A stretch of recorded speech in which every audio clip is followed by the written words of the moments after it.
하나님의 말씀은 출애굽기 6장 28절에서 7장 7절까지의 말씀입니다.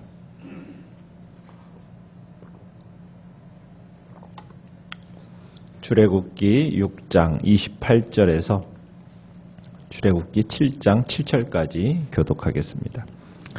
28절입니다. 여호와께서 애굽 땅에서 모세에게 말씀하시던 날에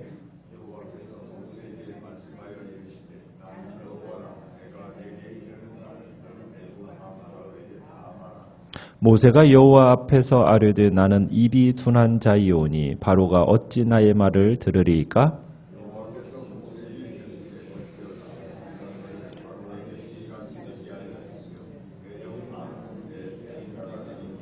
내가 내게 명령한 바를 너는 내 형 아론에게 말하고 그는 바로에게 말하여 그에게 이스라엘 자손을 그 땅에서 내보내게 할지니라.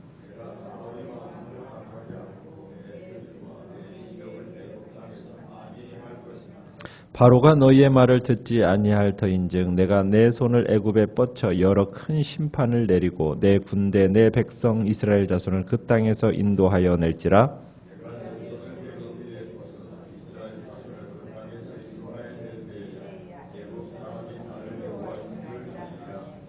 모세와 아론이 여호와께서 자기들에게 명령하신 대로 행하였더라. 그들이 바로에게 말할 때에 모세는 80세였고 아론은 83세였더라. 아멘. 오늘 말씀은 부적당감 속의 모세라는 제목으로 말씀을 나누고자 합니다.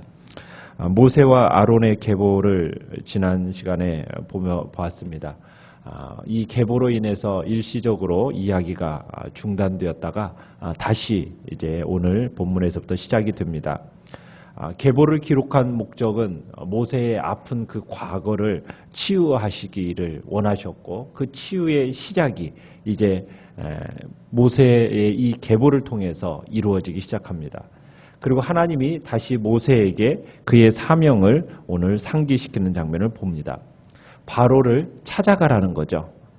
전에는 모세에게 이렇게 얘기했었습니다. 네가 아론에게 하나님과 같이 될 거라고 말씀하셨습니다. 그런데 이번에는 1절에 보면은 이렇게 얘기합니다. 내가 너를 바로에게 신같이 되게 하였다. 그러니까 바로에게 하나님처럼 내가 너를 되게 만들 거다라고 말씀하시는 겁니다. 왜냐하면 잠시 후면은 이제 바로와 전면전을 벌이게 될 거거든요. 그러기 전에 이제 바로의 이 모세에게 확고한 권위를 주시기 위해서 이렇게 말씀을 하시는 겁니다. 그래서 바로는 이렇게 모세를 어떻게 생각했느냐면 히브리 노예들이 대표로 선발해서 보낸 사람으로 생각을 했었어요. 그러나 이제 곧 모세가 어떠한 존재이냐? 모세는 여호와 하나님께서 보내신 사람이라는 것을 이제 바로로 하여금 깨닫게 될 거라는 겁니다. 자, 모세는 그런데도 불구하고 지속적으로 무엇을 표현하고 있습니까? 자기는 부적당하다는 거죠. 자기는 이 일을 감당하기 위해서 적당하지 못하다라는 것을 끊임없이 표현을 합니다. 그 표현 중에 이 30절에서 나는 뭐라고 얘기합니까? 입이 둔한 자입니다. 말주변이 저는 없습니다 하면서 자기가 자꾸 꺼리는 거예요. 이 일을 감당하기 없다고.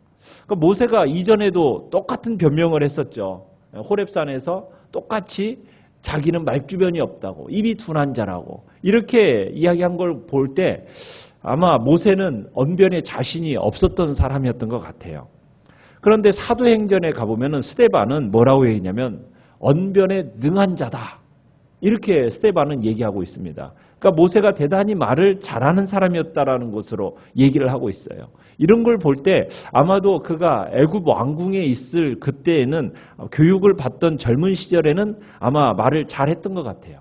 그런데 40년 동안 광야에서 양들하고만 지내다 보니까 아마 말주변이 없어지지는 않았나. 참 하나님 앞에서 스스로 부적당하다고 이 일을 감당하기에 참으로 부적당감을 느낄 때 치기 어린 반응, 정말 유치한 반응을 보이는 거죠. 그러면서 자기의 약점을 부각시키면서 참으로 하나님의 뜻을 피하려는 그런 모세의 모습을 보게 되는 겁니다. 나이가 지금 몇 살입니까? 80이 되었음에도 불구하고 여전히 유치한, 우리가 보기에 참 유치하지 않습니까? 유치기 어린 반응을 보이는 이 모세, 하나님은 어떻게 다루고 계십니까? 이러한 모세의 마음을 하나님은 아십니다. 그러면서 그에게 도우미를 허락하시죠. 누구입니까? 형인 아론을 확인시켜 주는 겁니다. 그리고 위로하시면서 힘을 주세요. 그러니까 하나님은 참 인격적인 분이세요. 우리에게 대하여 참 하나님은 하나님의 일을 할 때 내 연약함과 부족함과 필요, 이런 것을 미리 다 아시는 분이십니다. 그리고 그에 걸맞는 준비를, 모든 준비를 다 하시는 분이 하나님이신 거예요. 그러면서 2절에서는 이제 모세와 아론에게 해야 할 일에 대해서 다시 명령을 하십니다. 해야 할 일은 뭡니까? 바로에게 가서 말하라는 겁니다. 이스라엘 자손을 그 땅에서 내보내라, 이 이야기를 하라고 명령을 내리시는 겁니다. 자, 그러면서 만약 모세가 네가 직접 바로를 만나기가 곤란하다면, 난처하다면 여기 아론이 있다. 이 아론을 통해서 이제 그에게 이스라엘 자손을 내보내라 말씀을 지금 전하는 겁니다. 자, 그래서 2절에서는 그렇게 하죠. 하나님이 누구에게 말씀을 하세요? 모세에게 말씀하시면 모세는 그것을 누구에게 말해요? 아론에게 말하고, 또 아론은 자기가 들은 대로 바로에게 선포하고. 참 이렇게 이제 이어져 가는 겁니다. 자, 하나님은 당신의 일을 위해서 우리 자신들을 부르셨을 때 결코 혼자 내버려 두지 않으십니다. 그러니까 하나님은 당신의 일꾼으로 부르셨으면은 그 부르신 자를 항상 돌보시는 분이세요. 그의 부족함, 그의 필요, 하나님께서는 돌보시고 채워주십니다. 여러분, 하나님께서, 우리가 하나님께 말하기도 이전에 주님은 우리의 모든 필요와 부족함 이미 다 알고 계시는 분이거든요. 그리고 그 필요를 채워주기 위해서 하나님은 어떻게 해서 이미 모든 것 다 준비하고 계십니다. 그리고는 때를 따라서 우리에게 필요한 거 채워주시는 분이에요. 그렇기 때문에 우리가 하나님의 일을 함에 있어서 자신의 부족함 때문에 내가 사명을 감당하지 못하겠다, 그거 염려하지 말라는 겁니다. 모든 염려와 근심은 다 어떻게 해요? 다 집어던지고 오직 우리는 뭐만 생각하면 돼요? 하나님의 일만 생각하면서 최선을 다하라는 거예요. 모든 염려와 근심 다 집어던지고 오직 하나님께서 맡겨주신 그 일만 생각하면서 최선을 다하면 하나님이 우리와 함께 하시면서 어떻게 하시겠어요? 우리에게 필요한 거, 부족한 거 이미 다 채워주시는 그 놀라움의 역사들을 경험케 하실 거라는 겁니다.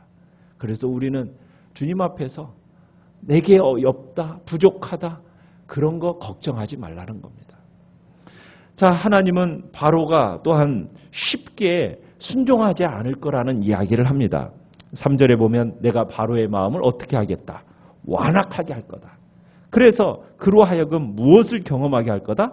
내 표징과 내 이적을 애굽 땅에서 많이 행해서 그들로 하여금 큰 재앙을 경험하게 한 후에 마지못해서 내보낼 것이다 라는 이야기를 이제 3절에서 5절에 걸쳐서 하고 있습니다. 일이 이렇게 진행되는 것은 이 모든 일을 통해 애굽 사람들이 여호와가 이스라엘의 하나님이라는 것을 알게 하기 위해서 이 일들을 진행할 거라는 거예요. 5절 끝에 그렇게 얘기하죠. 내가 내 손을 애굽 위에 펴서 이스라엘 자손을 그 땅에서 인도하여 낼 때에야 애굽 사람이 나를 여호와인 줄 알리라. 그러니까 여호와 이스라엘의 하나님임을 알게 하기 위해서 이런 표적과 기적을 일으키신다는 거예요. 그러니까 기적이 일어나는 목적이 무엇입니까? 구원 사역에 일어나는 목적이 무엇이에요? 목적이 무엇입니까? 이스라엘을 포함한 온 세상의 사람들로 하여금 여호와가 하나님이심을 알게 하기 위해서 하나님은 기적을 베푸시는 거예요. 표적을 베푸시는 겁니다. 하나님의 능력과 거룩하심을 세상 사람들로 하여금 인정케 하기 위해서 그 모든 기적의 궁극적인 목적이 있다라는 거예요. 이 점을 감안한다면 하나님께서 우리 성도들에게 은사를 주시는 목적은 무엇이겠습니까? 개인적인 이익을 추구하기 위해서 주시는 거겠어요? 절대로 아니죠. 하나님께서 우리에게 은사를 주시는 것은 절대로 나를 드러내는 것이 목적이 아니라 누가 드러나야 되는 겁니까? 여호와 하나님이 드러나는 거예요. 여호와 하나님을 세상 가운데서 알게 하기 위해서 기적도 일어나는 거고 표적도 일어나는 것이요. 우리에게 은사도 주어지는 겁니다. 우리는 이것을 기억해야 되는 거죠. 자, 모세는 바로를 찾아갔었어요. 찾아갔다가 어떤 일을 당했습니까? 기가 죽었죠. 그 자리에서 그리고선 빠져나왔잖아요. 또 모세에 대한 이스라엘 백성들의 반응은 어땠습니까? 원망이고. 그로 인해서 지금 모세는 어떻게 됐어요? 좌절했어요. 자, 하나님이 이런 모세에게 앞으로 뭐 어떻게 될 것을 얘기하는 겁니까? 자신이 이제 어떻게 애굽에게 바로를 어떻게 칠 것인지, 이 일로 인해서 이제 이스라엘이 애굽을 떠나게 하게 될 것을 말씀을 하셔요. 이것이 의미하는 바가 무엇이겠습니까? 하나님은 지금 실망한 모세에게 사실은 모든 일이 다 하나님의 계획 가운데서 이루어지는 거다. 하나님의 계획대로 지금 되어져 가는 거다라는 것을 지금 가르치시는 겁니다. 바로가 지금 자기 말을, 모세의 말을 듣지 않는 것도 누구의 계획 속에 있는 거예요? 하나님의 계획 속에 있는 거예요. 하나님의 계획 속에 바로의 반응까지도 다 포함되어 있다라는 거예요. 하나님의 계획의 한 요소일 뿐이라는 거예요. 그러니까 앞으로 진행되어진 것도 결국 누구의 계획대로 진행되어질 겁니까? 하나님의 계획대로 모든 일들이 진행될 거니까 모세 너는 걱정하지 말라. 그저 내 역할만 잘 감당하면 되는 거다. 지금 이렇게 얘기하는 거예요. 그러니까 모세가 이 같은 사실을 깨닫고 하나님께 그저 적극적으로 협조하면 되는 거예요. 여러분, 그런데 이 이야기는 모세의 이야기만이 지금 이야기만인 것입니까? 아니죠. 우리에게도 마찬가지예요. 우리도 앞에 방해가 있어요. 장애물이 있어요. 사람들의 마음이 완악함이 있어요. 여러분, 그것으로 인해서 실망하고 좌절하고 절망하지 말라는 거예요. 그것마저도 누구의 계획 속에 다 들어있는 거예요? 하나님의 계획 속에 다 들어있는 거라는 거예요. 하나님의 계획에 따라서 진행될 뿐이라는 거예요. 여러분, 이것을 우리의 마음속에 딱 새긴다면은 여러분, 우리의 삶이 얼마나 달라지겠습니까? 이렇게 방해가 있고 장애물이 있고 사람의 마음이 완악하고 이렇게 되어지는 모든 것도 다 누구의 계획 가운데 있는 거다? 하나님의 계획 가운데서. 그러나 마침내 하나님의 뜻은 이루어질 것이요. 마침내 하나님의 하나님 되심을 드러내실 것이다. 라는 것을 딱 마음속에 딱 가지는 순간 우리의 마음이 내 삶에 약간 앞에 어려움이 있고 시련이 있고 장애물이 있고 사람들의 완악함이 있다 할지라도 그것으로 내가 실망할 이유가 있겠어요? 없겠어요? 없는 겁니다. 그래, 이것도 하나님의 계획 가운데서 진행되어지는 바니 마침내는 하나님께서 그 놀라운 자기의 뜻을 이루실 것이다. 이 마음으로 우리가 담대하게 그리고 당당하게 나아가면 되는 겁니다. 주님 앞에서 그런 믿음으로 나가시길 바랍니다. 자, 소명을 받을 때의 나이. 모세 몇 살이에요? 80세요. 아론의 나이는 83세입니다. 3살 터울의 형제예요. 자, 모세가 이제 소명을 받아서 새로운 인생을 시작하는 이 나이가 몇 살이라고요? 80이라고요. 인간적으로 보면 이 나이는 어떤 나이입니까? 이미 힘이 없어지고 노쇠한 노인에 불과한 나이예요. 자, 우리 이 나이로 애굽의 통치자 바로와 상대해서 싸운다. 또 이스라엘 백성들을 애굽에서 해방시켜서 약속의 땅인 가나안까지 인도한다. 여러분, 그러기에는 나이가 어떻습니까? 너무 많죠. 늙었죠. 그러나 사실 하나님께 쓰임받는 일에 나이가 중요한가요? 나이는 별로 중요하지 않다. 뭐만 있으면 돼요? 순종하려는 의지만 있다면 하나님이 사용하십니다. 여러분이 힘이 남아있는 동안 할 수 있는 대로 최선을 다하여 하나님의 일을 섬기고 충성하시기 바랍니다. 그럴 때 하나님께서 예배해 놓으신 의의 면류관을 받아쓰게 될 것이에요. 참으로 지금 모세는 끊임없이 자신이 부적당하다고. 그러나 결국 모세는 6절에 보면은 모세와 아론은 여호와께서 자기들에게 명령하신 대로 행하였더라. 참으로 부적당감을 느끼면서도 결국에는 하나님의 뜻대로 행하는 모습을 보게 돼요. 왜 부적당감을 자꾸 느끼느냐면 살아오면서 뭘 경험하면 그렇습니까? 실패를 경험하고 좌절감을 많이 겪은 사람들은 스스로 끊임없이 부적당감의 이 증상이 자꾸 심하게 나타나기 마련입니다. 모세가 그랬던 거예요. 그러니까 모세가 말하는 것, 둔한 자신이 이 무능함을 자꾸 부각시키면서 자신이 어떻게 해서든지 하나님이 시키는 일을 피하려고 하는 거예요. 그러나 여러분 하나님의 일을 하겠다라고 생각했던 것은 40년 전에는 하려고 했었어요. 그죠?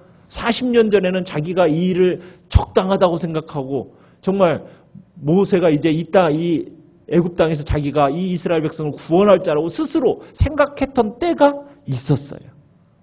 그런데 이제 40년이 또 지난 이 80세 때에는 자신이 그렇게 바랬던 일이었음에도 불구하고 그 일이 막중하니까 부담스러워서 이제는 나서지 못하는 거예요. 참 이것이 인간의 모습입니다.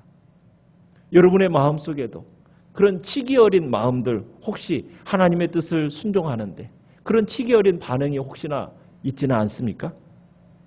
나의 자신의 무능함, 초라함, 참으로 살아오면서 참으로 실패하고 좌절감을 겪으면서 그래 나 같은 것이 하나님 앞에서 무슨 쓰임 받겠어? 그러면서 실망하는 여러분들의 마음이 여전히 여러분 자신에게 있습니까? 그때마다 기억할 사람이 있습니다. 모세를 기억하십시오. 모세를 부르신 하나님께서 모세를 부르셨을 뿐만 아니라 어떻게 하셨어요? 부족한 것까지 다 채우시고 끝까지 모세를 붙들어 주지 않으셨습니까? 하나님께서는 오늘날도 동일하게 역사하십니다. 우리에게 동일한 은혜로 채워 주십니다. 우리는 오직 하나님만 바라보고 어떤 난관 속에서도 힘을 얻으시고 용기를 얻으시고 세상을 향해서 담대히 나아가는 복된 성도님들 되시기를 간절히 축원합니다. 여러분들이 스스로 나는 부적당하다. 하나님의 일에 쓰임받기에 여전히 나는 부족한 존재라고 느낄 때마다 여러분의 한계에 매몰되지 마시고 믿음으로 주님의 뜻을 붙들고 그 뜻에 순종하는 자로 나타나시기를 간절히 축원합니다.